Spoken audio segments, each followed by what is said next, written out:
નમસ્કાર મિત્રો, ગુજરાત ક્ષત્રિય ઠાકોર સેનાના અધ્યક્ષ આદરણીય અલ્પેશજી ઠાકોરજીના આયોજિત અભ્યુદય એટલે કે અંધકાર સામે પ્રકાશનો આ મહાસંકલ્પ ખરેખર પ્રશંસનીય છે। મા સરસ્વતીના આ ધામના પૂજન પ્રસંગે હું સૌને હૃદયપૂર્વક શુભેચ્છા પાઠવું છું।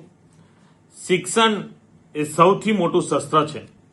સમાજમાં શિક્ષણ માટે જાગૃતિ લાવી અને વિદ્યાધામ ઠાકોર સમાજના અસંખ્ય બાળકોના જીવનમાં પ્રકાશરૂપી દીપ પ્રજ્વલિત થાય, અહીંથી નીકળેલ દરેક વિદ્યાર્થી જ્ઞાન અને સંસ્કારનો વાહક બને, એ રીતના પ્રયત્ન આદરણીય અલ્પેશજી ઠાકોર દ્વારા ક્ષત્રિય ઠાકોર સેના માટે જ્યારે કરવામાં આવ્યો છે ત્યારે હું સૌને શુભેચ્છા પાઠવું છું।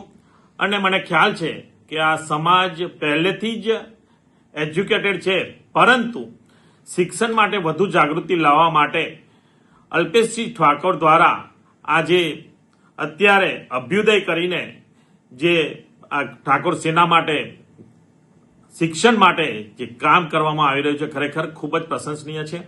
અને હું આ મહાન કાર્ય માટે ગુજરાત ક્ષત્રિય ઠાકોર સેનાને અને આ પ્રોજેક્ટ સાથે જોડાયેલા સૌ વ્યક્તિઓને હૃદયપૂર્વક અભિનંદન પાઠવું છું। માં સરસ્વતીની કૃપા સદા આપ સૌની સાથે રહે। જય હિન્દ, જય ભારત।